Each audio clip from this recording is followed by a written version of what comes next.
Hey, Amanda, how are you? I'm good, Charlene. How are you? I'm good, thank you. So, Amanda and I are here to um, pretty much tell you what's going on in the real estate market in terms of mortgages and all of the changes and the properties that, inquiring minds want to know. So, Absolutely. The things that I, affect the public and our housing market that I think it's going to be very busy for 25. right. So I'm going to go ahead and introduce myself. I am Charlene Williams. I do work with Real Estate Homeward. I've been a realtor for the past, I'm going to say, 15 years, going on 16 in 2025. So looking forward to that. But today we have with us Amanda, who is normally with us. She is a mortgage broker and I'll let her go ahead and introduce herself. Yeah, thank you, Charlene. So, as Charlene had mentioned, my name is Amanda Pivar, and I'm a mortgage broker with Mortgage Connection. And I have a broker for 11 years. And today, Charlene and I are going to go through all of your burning mortgage questions with all of these changes and announcements. Changes and announcements. Let's start with the interest rate. Ta-da! Yay! That was an awesome topic. I'm surprised I went down half a point last week. I was expecting a quarter and pleasantly surprised with half a point, but Hmm. also not overly surprised. Employment numbers are really bad. They are getting worse, and employment numbers, the way that they are going to affect our rates coming down to kind of help people give them a bit of a break in a much needed time when a lot of people are unemployed, sadly. Right. And it's coming up to the holidays. It's a good time to lower the rates at least Yep. 5. So that, I mean, it's good news all around, I think. I'm I'm not going to talk about 2025 and what we expect in terms of rates, but I can tell you that 2025, we think it for properties are going to be, it's going to be a tremendous boost.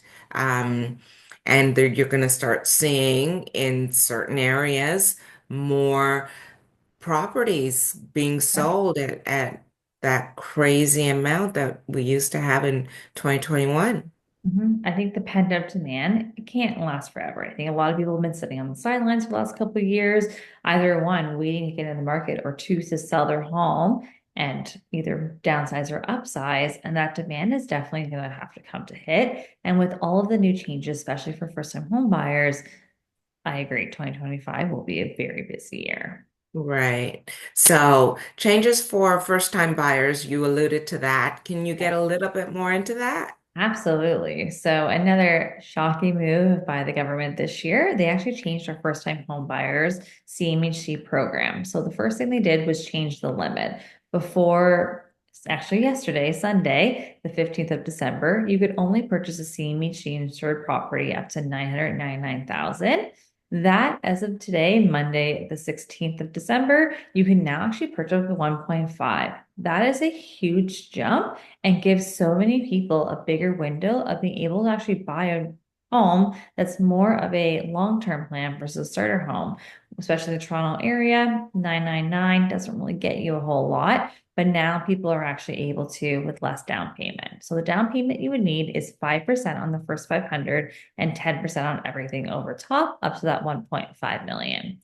The Oh, second wow. thing, yeah, so that's great. And then the second thing, and still in the first time home buyer changes, is anyone who is a first time home buyer can now do a 30-year amortization.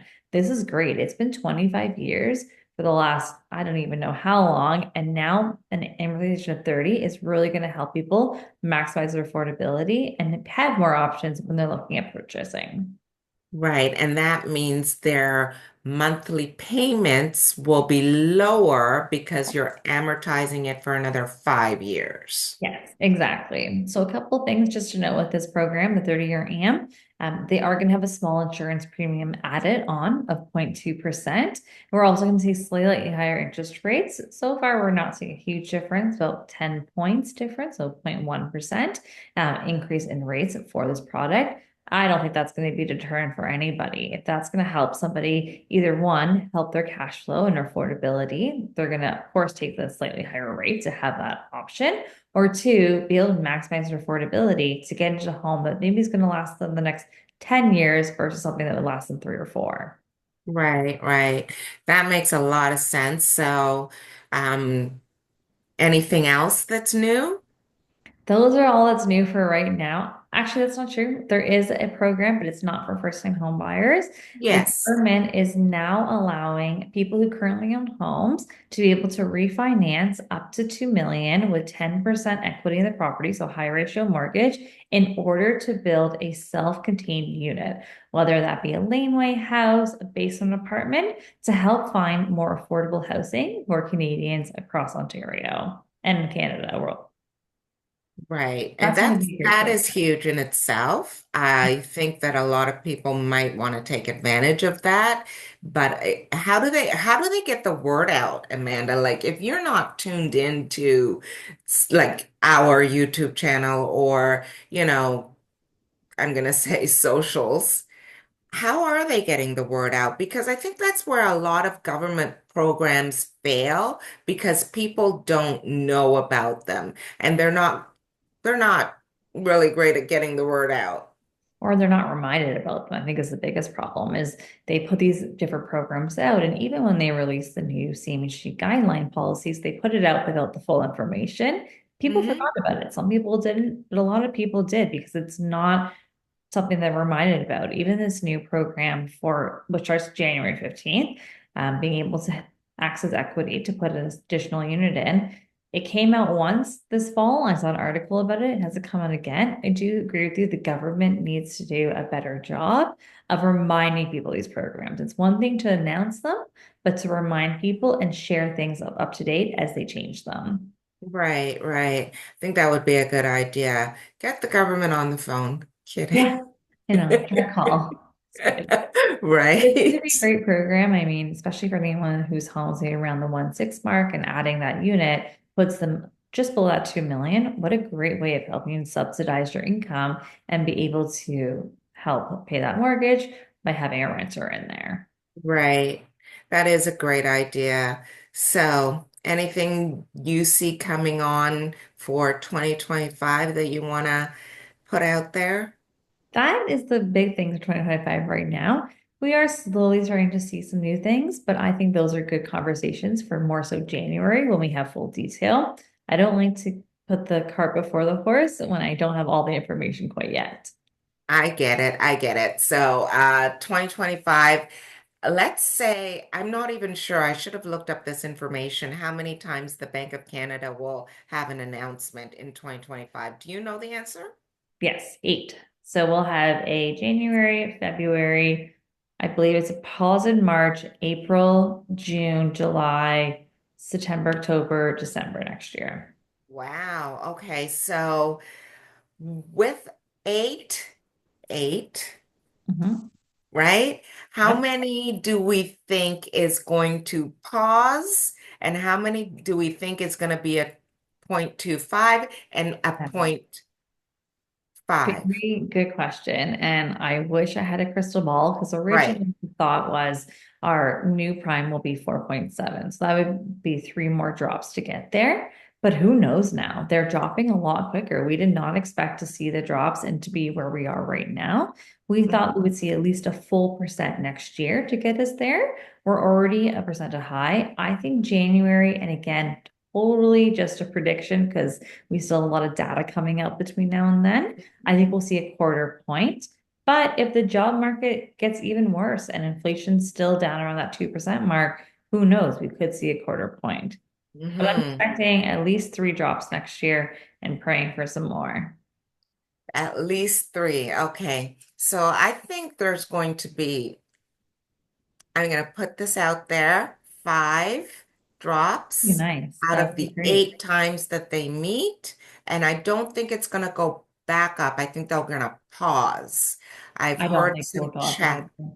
I've heard some chatter about it possibly going back up, but I'm not on that tip. I think that it will be paused and not go back up, I mean, who knows? Like, there's unfortunately some wild factors coming into 2025. right? I don't foresee it going back up. Economists are really predicting that we're getting back to more of a normal, and a more of a normal is a variable that's a lot lower than our fixed rate mortgages. They're actually not expecting too much change with our fixed over the 2025 year, but a big change in our variable and seeing about a half a point difference between the two, which is considered normal. So I would be surprised, but again, there are some wild card factors coming up that could change our rate predictions. Yeah, absolutely. So in terms of properties, like I think in 2025 there's going to be a lot of activity, even if it's sellers putting their homes on the market because they have waited. I mean, 18 months to 2 years.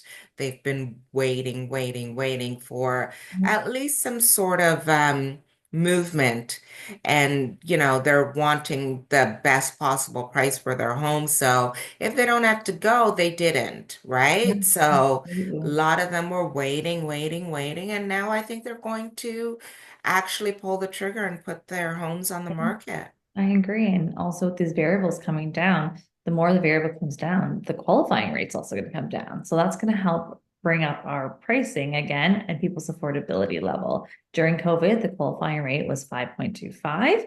We'll probably be somewhere pretty close to that if we see three more drops next year. And hope, Hmm. Wow, that's good. And buyers, like I think the yeah, buyers will definitely come back. I think it's going to be the first quarter will show us or will set us up to what to expect for the end of the year. So I think absolutely. it's going to be one of those, yeah, the first quarter, they're like gangbusters, and then it's going to set us up for the rest of the year.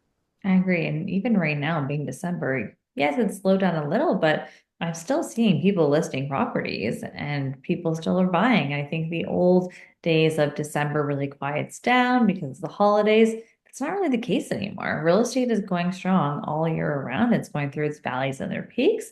And the months that it has its peaks and its valleys are not the norm. And I think Right. 2025 is going to be a very, like you said, busy start to Q1. Yeah, I think so. As well as, I mean, you don't deal very much with the rental market, but I know rents are coming down as well. So it's going to be a little bit more affordable for everyone, I think.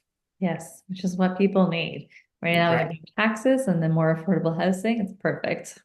And your HST holiday. Yeah, for 2 months.